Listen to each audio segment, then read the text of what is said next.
Você já parou para pensar por que todo mundo ao seu redor está com aquela sensação de que alguma coisa muito errada está acontecendo? Não é só impressão sua, não é ansiedade generalizada e definitivamente não é teoria da conspiração. Olha só, enquanto você estava dormindo ontem, aconteceram 3 conflitos armados em regiões diferentes do planeta.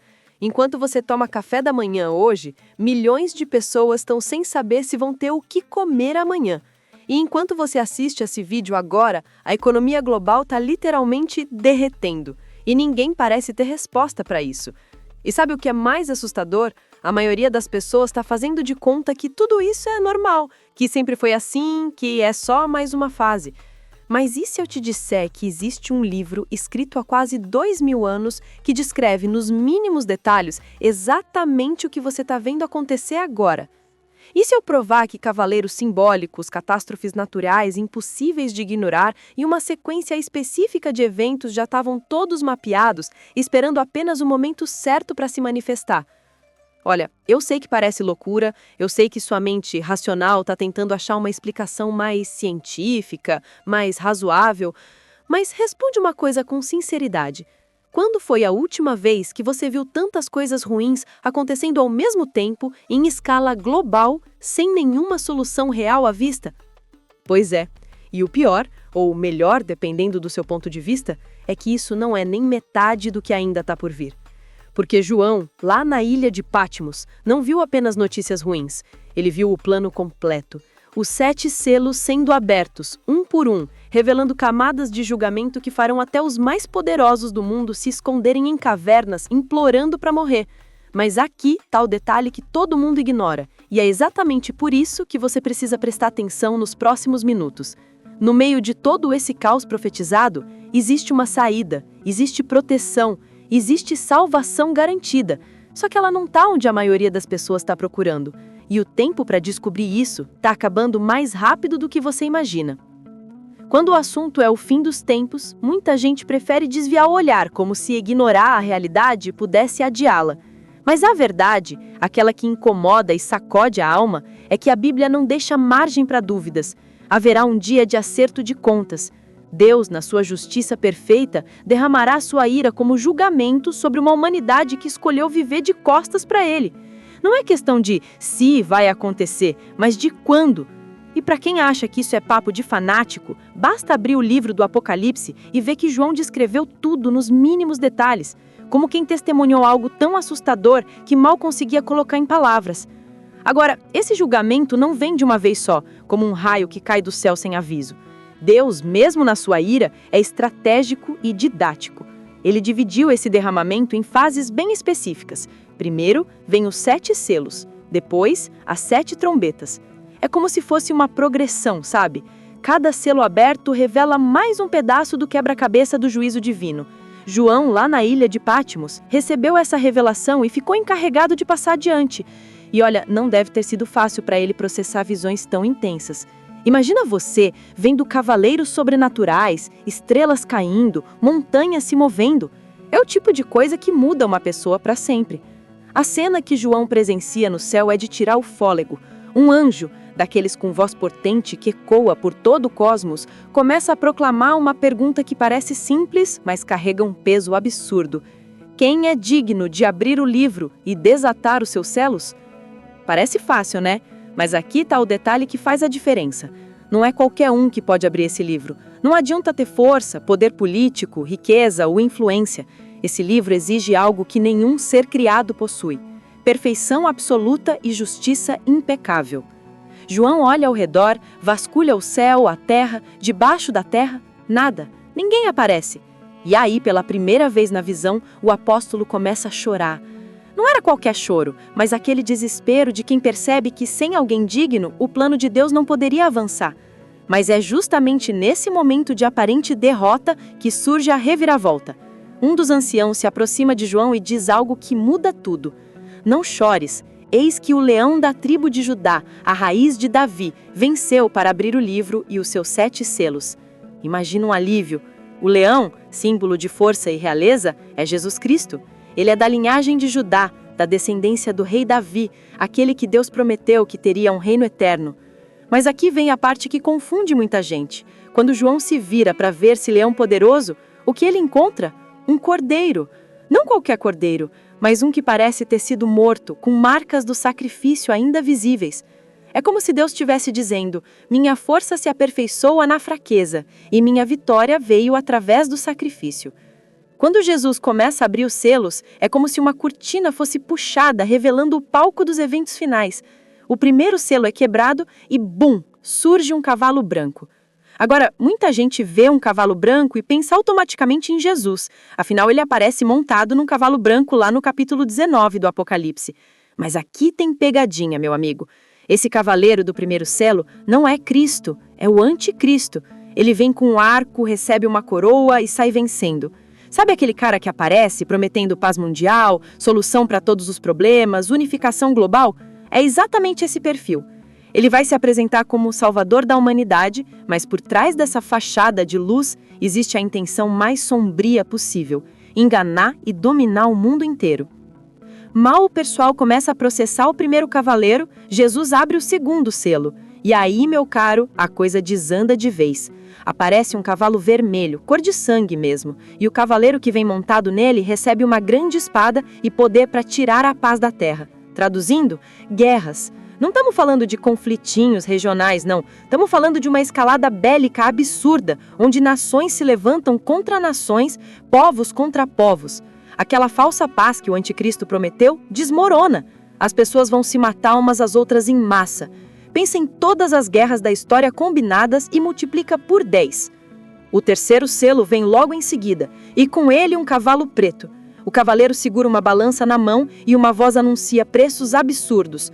1 medida de trigo por 1 denário e 3 medidas de cevada por 1 denário.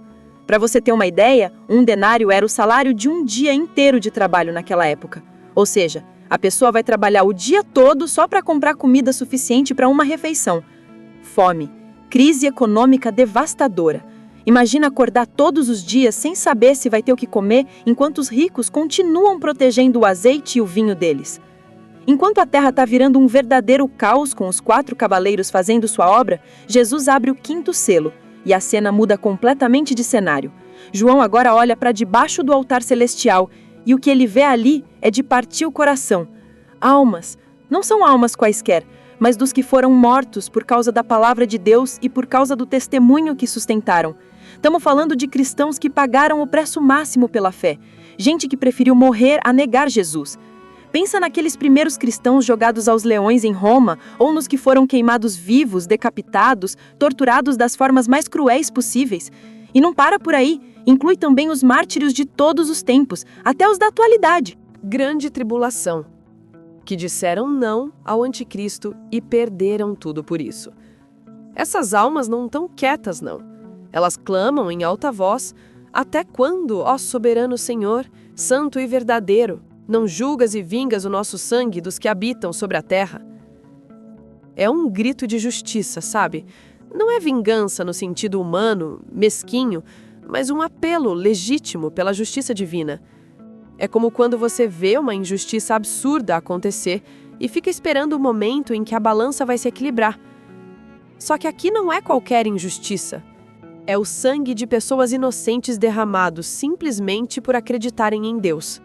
E o mais impressionante é a resposta que eles recebem. São dadas a cada um deles vestes brancas. Essas vestes representam pureza, vitória, honra. É como se Deus estivesse dizendo: vocês venceram. Vocês estão do lado certo da história. Quando Jesus coloca a mão no 6º selo e o abre, é como se o universo inteiro entrasse em colapso. A primeira coisa que acontece é um terremoto, mas não é daqueles que você vê no noticiário e pensa: que tragédia. Não, é um grande terremoto. Tão violento que abala a terra inteira simultaneamente.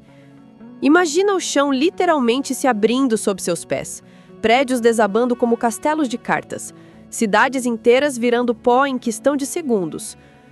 Mas isso é só o começo, porque aí as coisas ficam realmente sobrenaturais. O Sol, aquela bola gigante de luz que ilumina nossos dias desde sempre, escurece, fica negro como saco de carvão. E a Lua transforma-se em sangue, adquire aquela cor vermelha intensa que faz qualquer um olhar para o céu e sentir um frio na espinha. Se você acha que já viu de tudo, segura essa. As estrelas do céu caem sobre a terra. Não estamos falando de meteoritos comuns, mas de uma chuva de corpos celestes, como se o próprio céu estivesse se desfazendo. João compara como uma figueira, que, sacudida por um vento forte, deixa cair seus figos verdes. O céu se recolhe como um pergaminho que se enrola, e todas as montanhas e ilhas são removidas dos seus lugares. Pensa bem. Montanhas que estão firmes há milhões de anos, tipo o Everest, o Kilimanjaro, começam a se mover. Ilhas inteiras desaparecem, afundam. A geografia do planeta muda completamente. É o tipo de coisa que faz você perceber que não existe lugar seguro. Não tem bunker que aguente, não tem tecnologia que proteja. Quando Deus resolve sacudir a criação, ela obedece. Depois de toda aquela destruição cósmica do sexto selo, você esperaria que o sétimo viesse com ainda mais estrondo, mais caos, mais barulho. Mas não. Quando Jesus abre o sétimo selo, acontece algo totalmente inesperado. Silêncio. Silêncio absoluto no céu por cerca de meia hora. Pensa na intensidade disso. No céu, onde sempre tem adoração acontecendo 24 horas por dia, onde os serafins não param de clamar Santo, Santo, Santo, onde há um coral infinito de anjos e remidos louvando a Deus, de repente, tudo para. É como se o universo inteiro prendesse a respiração antes do que está por vir. Aquela pausa carregada de tensão, sabe? Como o silêncio antes de uma tempestade devastadora ou aqueles segundos antes de um juiz dar a sentença final. Todo mundo no céu sabe que algo monumentalmente sério está prestes a acontecer. Nesse silêncio ensurdecedor, João vê 7 anjos que estão de pé diante de Deus. E a cada um deles é dada uma trombeta. Essas trombetas não são instrumentos musicais comuns, são ferramentas de julgamento. Cada trombeta vai desencadear uma nova onda de juízos divinos, ainda mais intensos que os selos. Mas antes disso acontecer, aparece outro anjo segurando um incensário de ouro.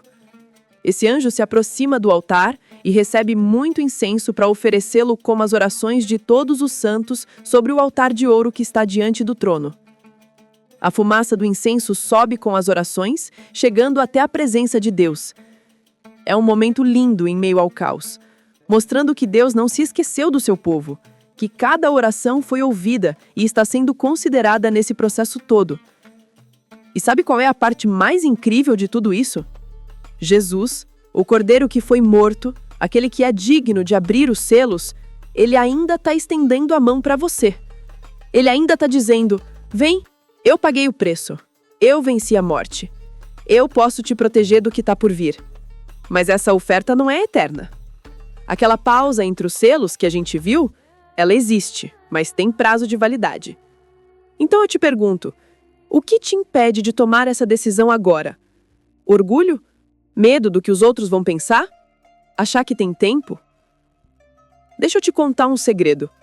Nenhuma dessas desculpas vai valer nada quando você estiver diante do trono do julgamento. Zero. Nada. A única coisa que vai importar é se o seu nome está no livro da vida do Cordeiro. E isso se decide aqui, agora, nesse exato momento. Então faz o seguinte. Se esse vídeo mexeu com você, se algo dentro do seu peito está dizendo que isso não é coincidência, que você precisava ver isso hoje, eu quero que você tome 2 atitudes práticas. Primeira, pare agora, feche os olhos se precisar e fale com Deus. Não precisa de palavras bonitas, não precisa de oração decorada, só diz, Jesus, eu reconheço que preciso de ti. Eu escolho estar do teu lado. Me salva do que está por vir. Simples assim. Ele te ouve. Ele te responde. Segunda atitude. Se inscreve nesse canal agora e ativa o sininho de notificações, porque o que você viu hoje sobre os selos é só o começo. Ainda tem as 7 trombetas, as 7 taças, os 144 mil selados, a marca da besta e muito mais que você precisa entender para não ser pego de surpresa. Esse conhecimento pode literalmente salvar a sua vida eterna. Então não seja aquela pessoa que viu, entendeu, mas não agiu. Porque quando os eventos finais acelerarem, e eles vão acelerar, você vai querer ter todo o entendimento possível. E eu vou estar aqui, trazendo isso para você, semana após semana. A pergunta final é: você vai estar preparado ou vai estar entre aqueles gritando para os montes para caírem sobre eles? A escolha, meu amigo, é sua. E ela precisa ser feita agora.